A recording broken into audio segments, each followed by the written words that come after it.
Hey gang, Craig Ripley here. Welcome again to Living Off the Slab.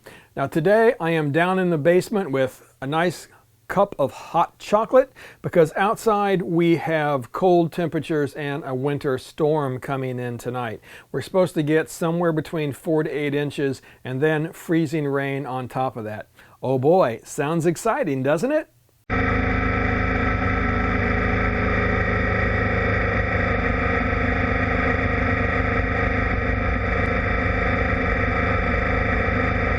Now today, again, we're going to continue this process of talking about planning for this 60-day trip that I want to do here in 2019. And specifically today, we are going to talk about that super sexy topic of budgeting. So while budgeting isn't necessarily a super sexy topic, it is an extremely important one. Because if you don't have the money to go on your trip, well, then you probably shouldn't be going on the trip. Right now, of course, there are some that will live very cheaply while they're out there on the road, and that's great if that's what you want to do. And there are others who might stop and find a job and work for a while. Again, and that's absolutely great if that's what you want to do as well. There is no one way to do this, right? But basically, you're either going to save the money up for the trip, right? Or you're going to find ways to make it extremely cheap. Okay, so let's go back and remember this spreadsheet that I created in the last video, the one that outlines the entire trip. Well, that is what I use to get started with the budgeting process. And the spreadsheet gives me basically two really important points of information to start budgeting. One, the mileage that I'm going to be traveling. And two, I can outline all of the costs for the lodging, right? And then total these columns up at the very end, and that gets me started with my budgeting process. So the way that I look at this, there are four basic things that you need to think about when you're budgeting, and then there are some other smaller items that you may or may not need. But the four ones you're definitely going to have to think about are: one, gas, right, or fuel; food; lodging; and then maintenance. Because if you're going out for any length of time, you're going to need some kind of maintenance on your motorcycle. So let's go over each one of these categories, and then we'll talk about those minor things in a minute. So first, let's talk about fuel. And now, fuel is pretty much a fixed cost that is based upon the miles per gallon that you get on your motorcycle and prevailing cost of fuel, right, or gasoline, while you are traveling, right? And of course that can vary year to year. Right now we're fortunate here in the US, and we have gas prices, even for premium, at least in our area here, that are still under $3 a gallon. But sometimes if you have, an upswing in the price, you can be paying $4 or more per gallon. So basically, if you know the miles that you're going to be traveling and you know how many miles per gallon that your bike gets on average, then you can figure out how many gallons of gas that you're going to need. And then you simply multiply that by what you are guessing that the average price of gasoline is going to be. And for me, I always like to estimate a little high, so I use $4 a gallon as my estimated price. So in this particular case, it looks like I'm probably going to be spending somewhere in the neighborhood of $1,200 for fuel on this trip. So next, let's look at food, and this item is a very personal one, right? Unlike gasoline, that is pretty much a fixed cost, everybody has to pay it, right? Food will depend, right? Some people like to eat more, some people like to eat less, some people like to eat at fast food places, other people want to eat at, good diners and restaurants, right? So it can vary a whole lot on what you are going to spend on food, right? For me, I personally enjoy going into a town and finding that little mom and pop restaurant, right, or the place that serves the great barbecue in town, or a great meatloaf. Like I found meatloafs in different areas around the country that were just absolutely amazing, right? So finding these little gems, right, is really important to me. So I'm willing to spend a little bit more money than somebody else might. So my budget for food on this trip is going to be about $45 a day, right? So if we plug that in, 45 times 60, that comes out to $2,700 that I am expecting to spend on food on this trip. All right, now let's move on to lodging, and this is usually the largest single item in my budget. I don't know about yours, right? But for me, I usually try to stay in hotels most of the time, and here on this trip I'm going to be doing a lot more camping. At least that's the plan right now.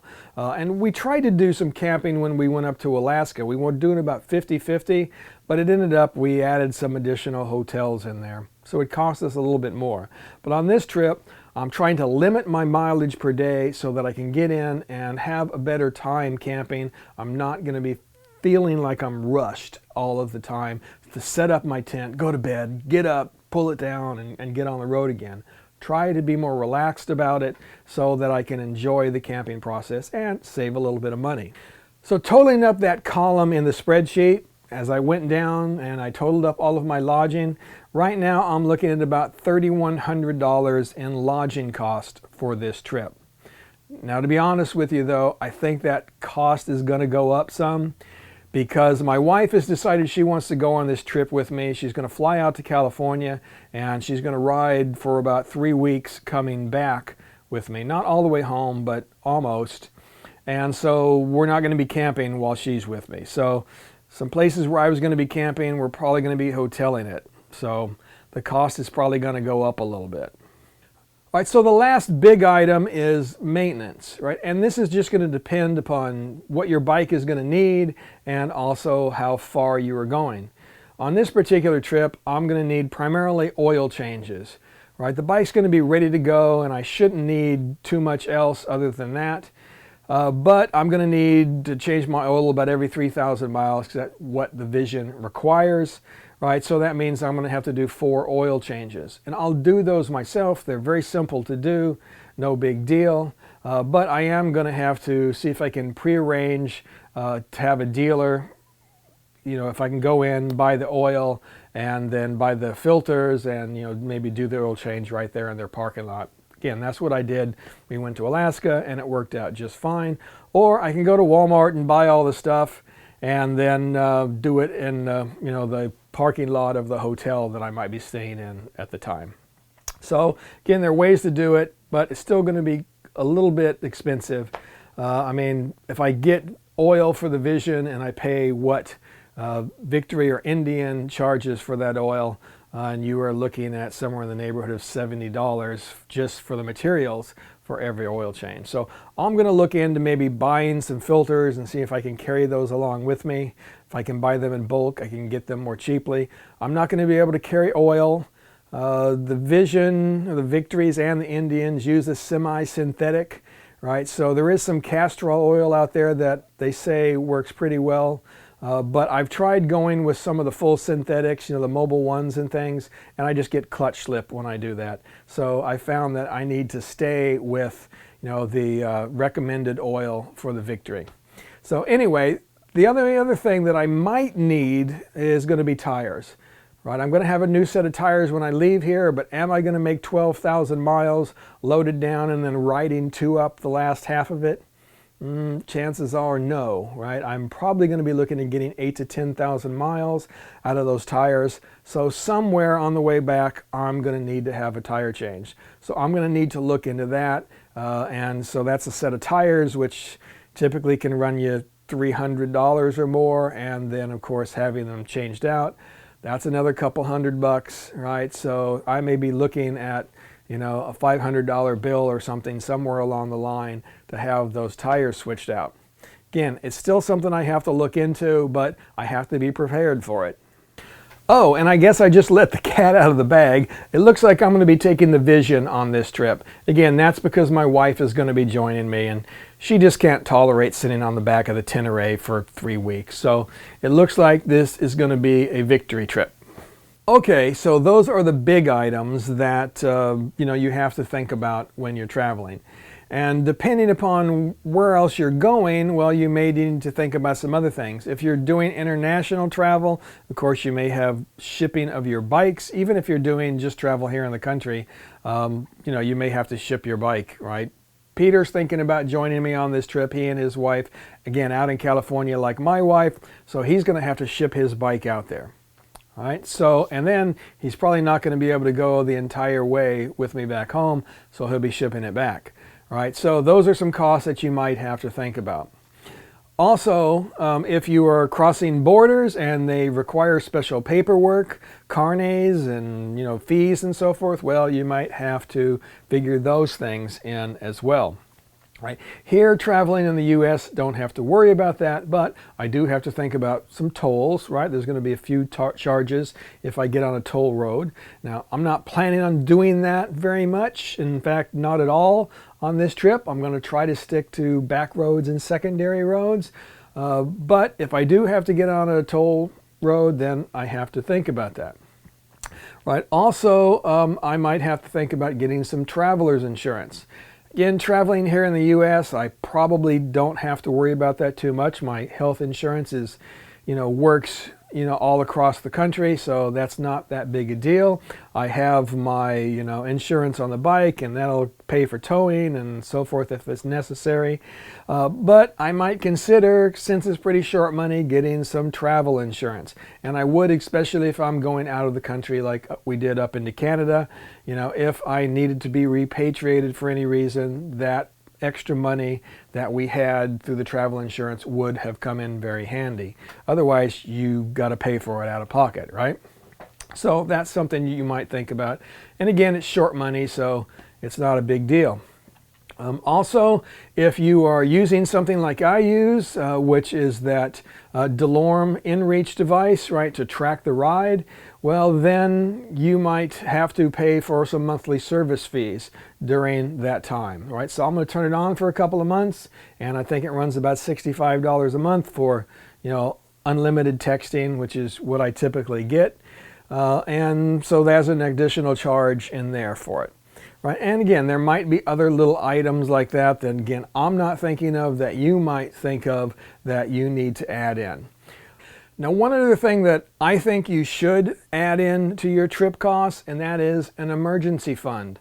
And this is some money that you are going to save and put in an account and just have it there just in case you need it. Now, most often you don't. Like, I've never really had to touch mine. Right? So it's still sitting in my savings account from last time, but I always want it to be there just in case something happens. Again, I don't take this money with me.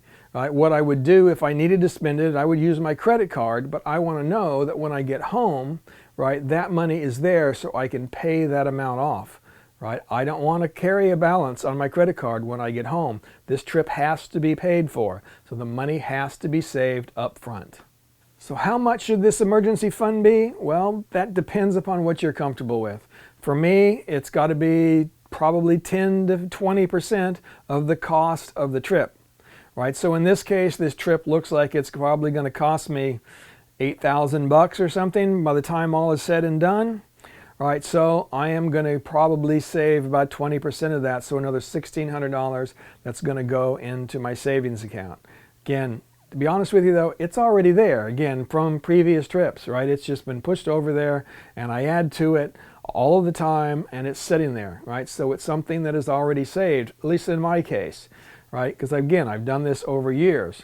But if you haven't been doing that, right, then it's something that you're going to need to think about saving before you hit the road. Okay guys, so there it is. There is the wonderful and exciting budgetary process. Again, something that is not very sexy to talk about, but is essential, right? If you want to be able to do these trips, right, and you want to be able to come home and not have to finance them over the next 5 or 10 years, right, to pay off your credit card, right, you need to think about how much they're going to cost and you need to save the money in order to do them. It's just that simple, right? So I think that's what we'll talk about next time. Let's talk about some things that you can do to save this money, or things that I have done, right? And some of them are things that I did years ago, right? So if you're a young person out there, right, I'm going to talk about some things in this next video that, again, I did, right, said years and years ago, in fact, even decades ago, to make sure that right now I am living below my means, right? So that I can afford to do some of these trips like this. And once again, thank you to everybody who helps support this channel by buying from Twisted Throttle, by linking through my website. Again, that helps us out, gives us a little bit of a commission. Also, buying a t-shirt, buying a sweatshirt, right? Buying my ebook, or becoming a Patreon. I really appreciate everything that everybody does, and it helps to keep these videos coming. Thanks again, guys. We'll see you next time.